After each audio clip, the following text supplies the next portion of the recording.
Kegiatan pada siang hari. Episode 43 untuk teman-teman kelas 1.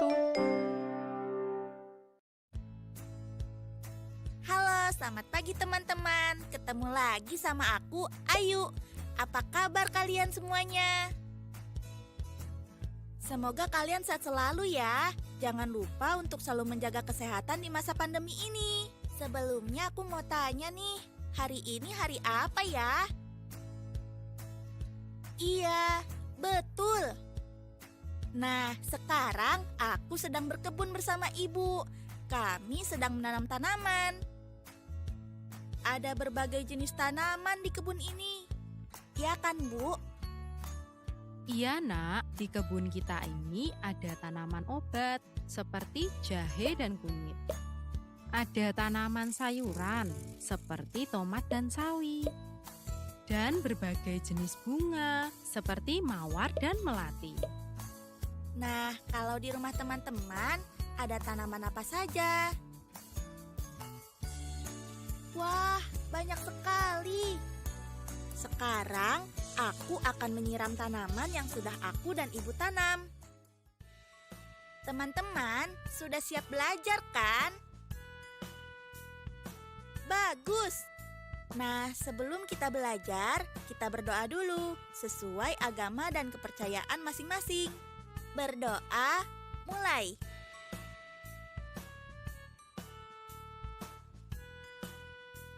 Berdoa, selesai.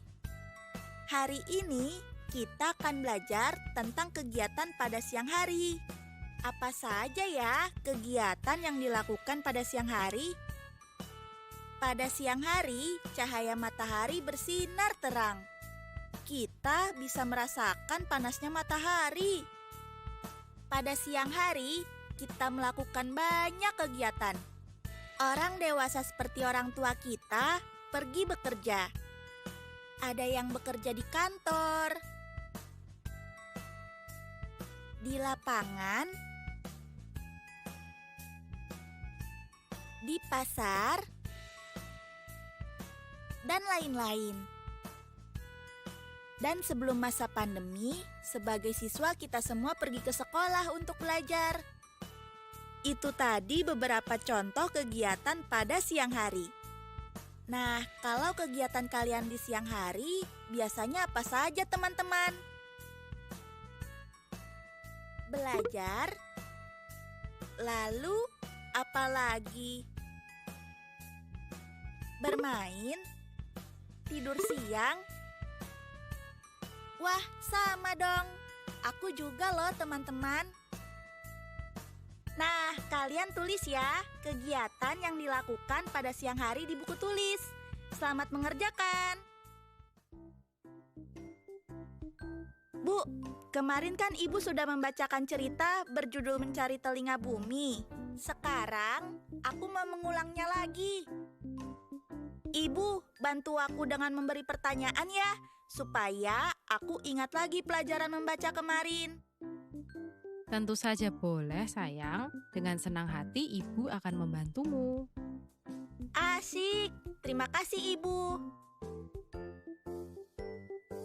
Sama-sama nak, sekarang ibu akan bertanya tentang cerita berjudul Mencari Telinga Bumi ya. Mengapa bumi tidak pernah merasa pusing berputar? Karena bumi sangat senang bisa membahagiakan anak-anak untuk menikmati keindahan siang dan malam. Betul tidak jawabannya, Bu? Iya, betul sayang. Sekarang pertanyaan kedua. Menurutmu apa yang terjadi jika bumi berhenti berputar? Kalau bumi berhenti berputar, apa jadinya ya teman-teman? Iya, aku juga berpikir begitu. Kalau bumi berhenti berputar, tidak akan ada siang dan malam. Wah, kamu dan teman-teman di rumah pintar sekali. Jawaban kalian benar. Hore, kita benar lagi teman-teman. Ternyata kita masih ingat ya ceritanya. Nah, sekarang ada tugas nih yang harus kita kerjakan teman-teman. Sambil mengingat-ingat cerita Mencari Telinga Bumi, kita kerjakan bersama tugas ini ya. Yang pertama, kita isi dulu tanggalnya. Kalau sudah, kita mulai jawab soal-soalnya ya. Untuk soal yang pertama, gambarlah tokoh yang paling kalian sukai dalam cerita Mencari Telinga Bumi.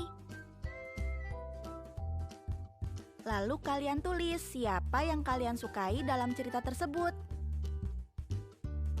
Setelah itu, gambarlah bagian cerita yang kalian sukai.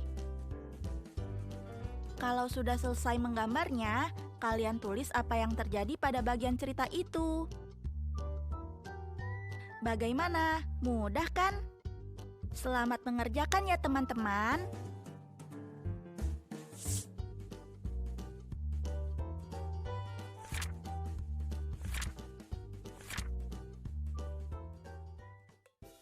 Sekarang, kamu mau belajar apa lagi, Nak?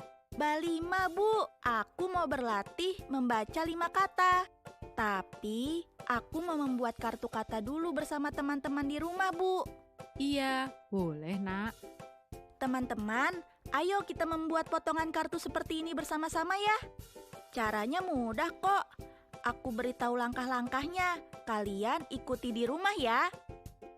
Pertama-tama, kalian siapkan kertas atau karton. Lalu, gunting kertas atau karton tersebut menjadi bentuk kotak atau persegi panjang. Hati-hati saat kalian menggunting kertasnya ya, jangan sampai tangan kalian terluka. Kalau kalian kesulitan saat menggunting kertasnya, mintalah bantuan orang tua atau kakak yang ada di rumah ya. Kemudian, tulis potongan kata bab 5 di kartu yang sudah kalian buat. Selesai. Seperti ini kartu katanya. Ini Bu kartu katanya. Baiklah, sekarang Ibu akan mengacak kartu-kartu ini. Nanti kamu yang baca kata-katanya ya. Siap Bu. Teman-teman di rumah juga boleh ikut membaca ya. Kalian sudah siap? Kita mulai ya. Kartu kata yang pertama ini dibacanya apa? Kita baca bersama ya teman-teman. 1, 2, 3. Betul. Selanjutnya, kalau kata yang ini dibacanya apa? Ayo kita coba baca bersama lagi. 1, 2, 3. Itu Benar.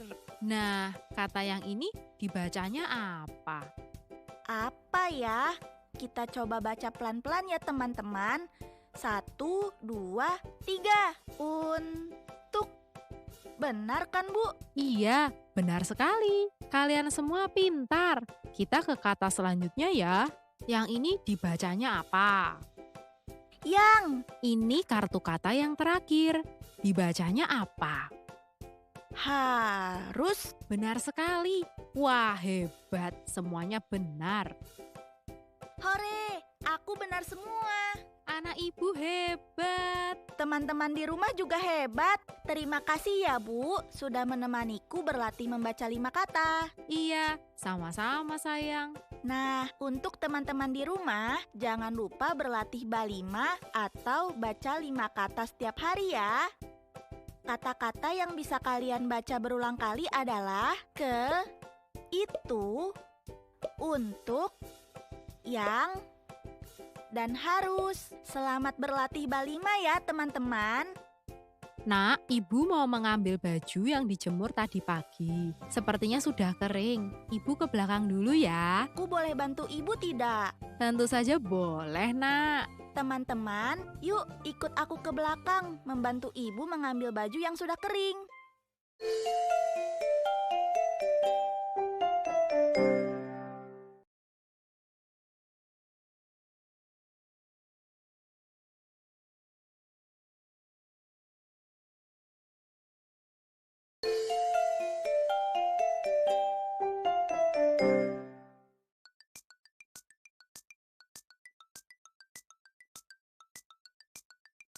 Panas sekali ya Bu, mataharinya bersinar sangat terik.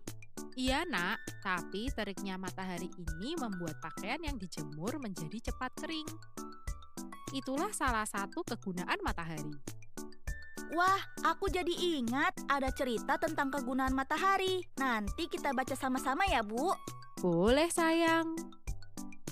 Aku bantu bawakan keranjangnya ya, Bu. Kamu bisa, Nak. Bisa dong, Bu. Aku kuat kok membawa keranjang pakaian ini. Kan Ibu selalu menyiapkan makanan sehat bergizi, dan aku selalu makan dengan lahap. Anak ibu memang pintar. Ayo kita bawa masuk ke dalam. Iya, Bu.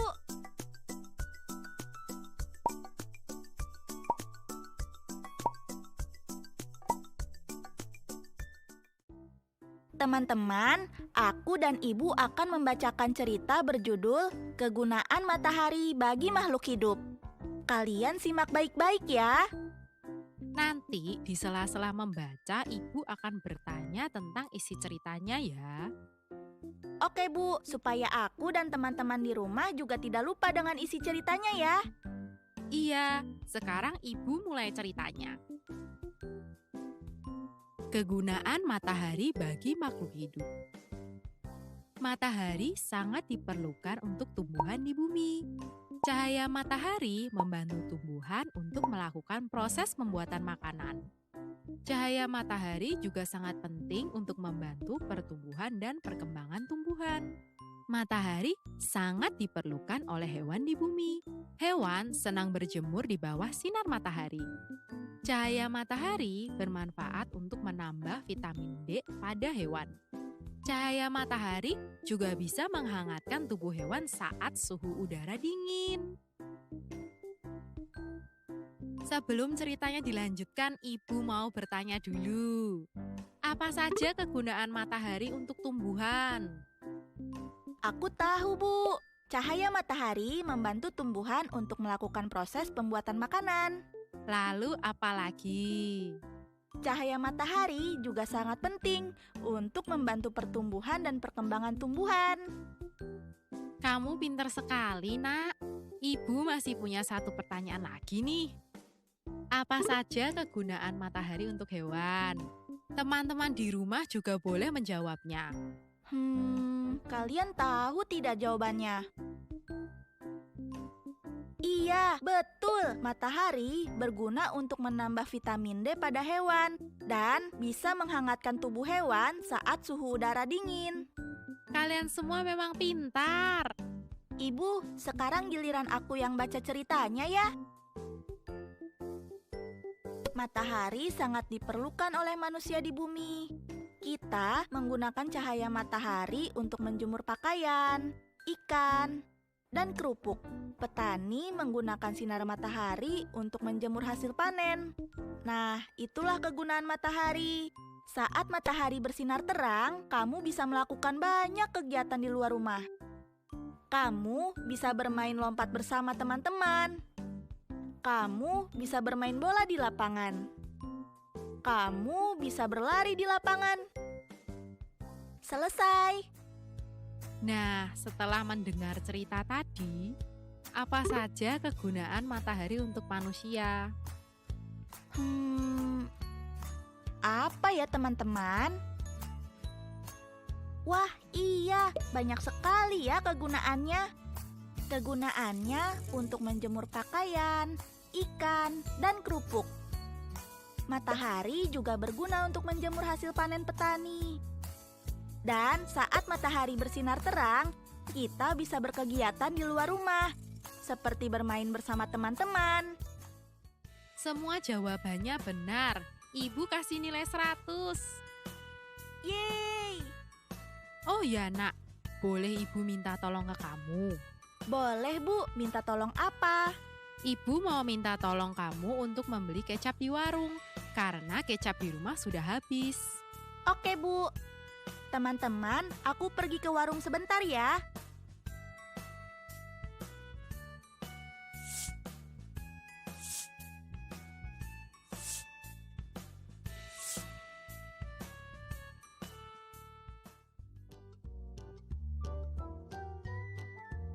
Wah, cuma perlu 5 menit. Halo teman-teman, aku baru saja dari warung di dekat rumah.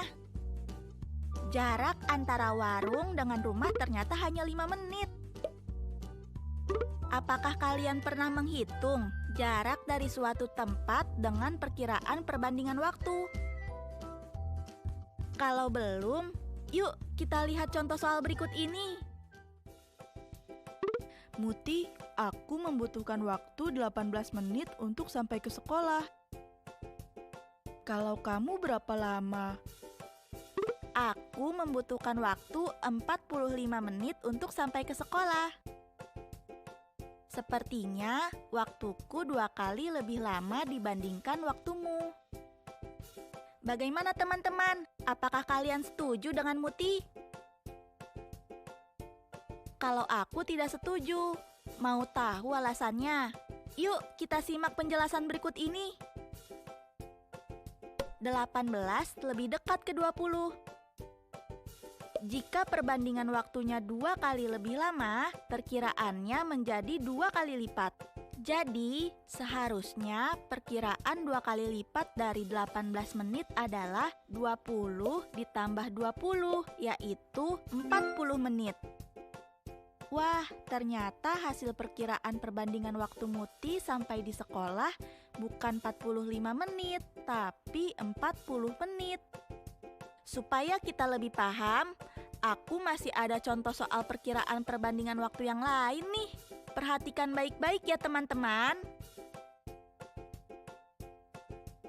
Aku membutuhkan waktu 36 menit untuk sampai ke kebun binatang. Sedangkan Muti membutuhkan waktu 70 menit untuk sampai ke kebun binatang. Menurut Muti, waktu Muti 2 kali lebih lama dibandingkan waktu yang aku butuhkan. Setujukah kalian dengan Muti?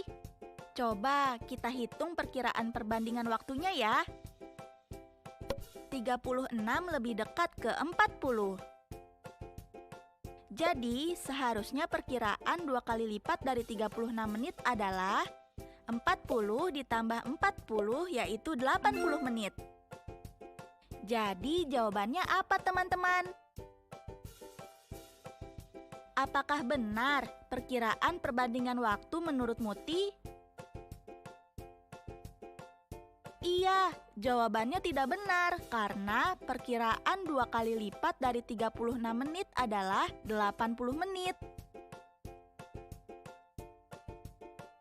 Begitu teman-teman. Sekarang kalian sudah mengerti kan cara menghitung perkiraan perbandingan waktu? Bagus! Oh ya, ibu pasti sudah menungguku di dalam rumah. Sebentar ya, aku masuk ke rumah dulu.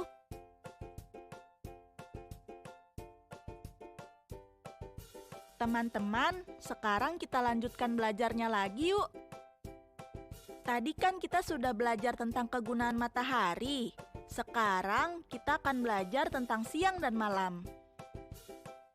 Nah, kalian tahu tidak apa yang menyebabkan adanya siang dan malam di bumi kita? Bumi berputar di sumbunya yang disebut dengan rotasi bumi.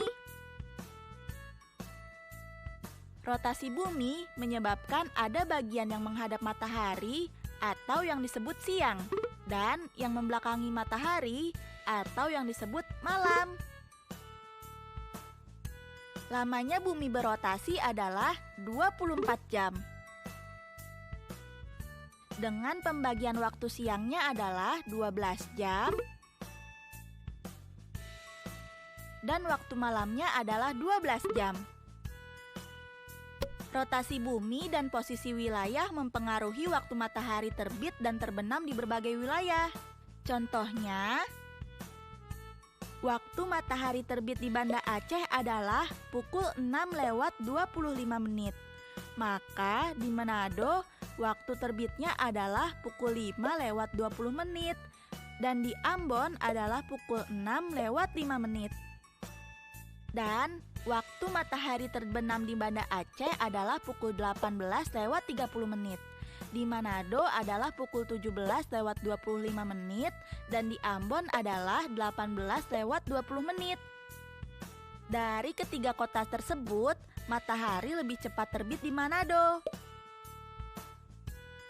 Matahari lebih lambat tenggelam di Banda Aceh. Sedangkan di Ambon, waktu terbit matahari 20 menit lebih cepat dibandingkan dengan Banda Aceh. Oh iya, kalian perhatikan ya, penulisan waktu adalah JJ.MM atau jam titik menit. Jadi, jika pukul 03.25, maka dibaca jam 3 lewat 25 menit. Bagaimana teman-teman? Apakah kalian sudah paham? Jika belum paham, kalian bisa tanyakan kepada orang tua atau kakak kalian ya. Ucapkan juga terima kasih kepada ayah, ibu, atau kakak yang sudah mau menemani kalian belajar. Dan jangan lupa untuk mengisi lembar refleksi. Sampai jumpa besok teman-teman.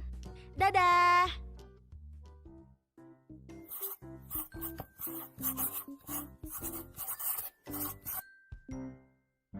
Teman-teman kelas 1, hari ini kita sudah belajar tentang kegiatan yang dilakukan pada siang hari, berlatih balima atau baca 5 kata, membaca dan menjawab pertanyaan dari cerita berjudul Kegunaan Matahari bagi Makhluk Hidup, memperkirakan hasil perbandingan waktu, mengenal penulisan waktu, dan mengenal perbedaan waktu lebih cepat dan lebih lambat.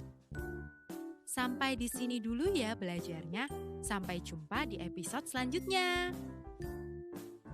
Sekarang tetap belajar dari rumah ya teman-teman. Jaga jarak, rajin cuci tangan, dan pakai masker agar kita mencegah penyebaran COVID-19. Sampai jumpa!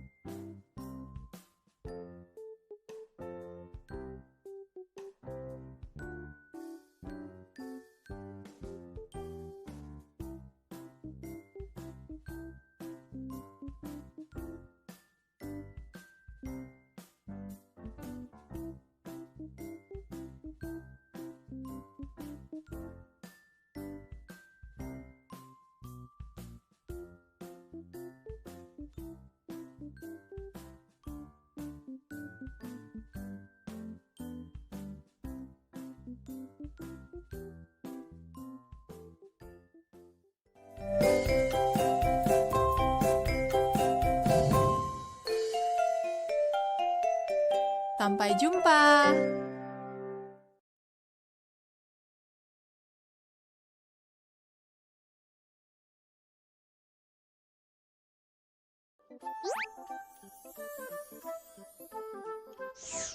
Halo sahabat Dikbud, di masa kebiasaan baru seperti sekarang ini, ingat selalu pesan ibu. Keluar rumah kalau penting saja ya nak, ingat untuk selalu 3M. 3M itu mudah dilakukan dan bisa mencegah penyebaran virus corona. Menggunakan masker, mencuci tangan dengan sabun dan air mengalir, menjaga jarak. Sahabat Dikbud, kalau kamu sayang keluarga, jangan bawa virus ke rumah ya. Ingat pesan ibu, ingat 3M.